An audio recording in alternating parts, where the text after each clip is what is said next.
সুখবর, আবারও প্রধানমন্ত্রীর অনুরোধে জাতীয় দলে ফিরছেন তামিম ইকবাল। তবে টেস্ট দলে নয়, শুধুমাত্র ওয়ানডে দলে খেলবেন তামিম ইকবাল। তামিমকে নিয়ে এই সুখবর দিলেন ক্যাপ্টেন শান্ত।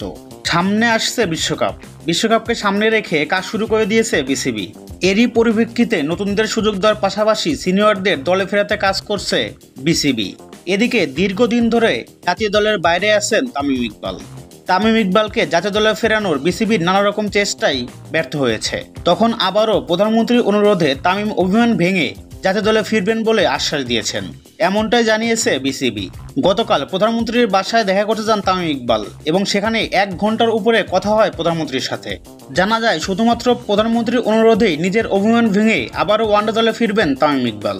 তবে তামিম শর্ত দিয়েছেন তাকে যদি প্রাপ্য সম্মান দেওয়া হয় তবেই তিনি ফিরবেন জাতীয় দলে। এ বিষয়ে তিনি কথা বলেছেন বিসিবি সভাপতি নাজমুল হোসেন পাপনের সাথে। মিটিং শেষে নাজমুল হোসেন পাপন সরাসরি না বললেও পাপনের কথায় বোঝা গিয়েছে জাতীয় দলে ফিরছেন তামিম ইকবাল।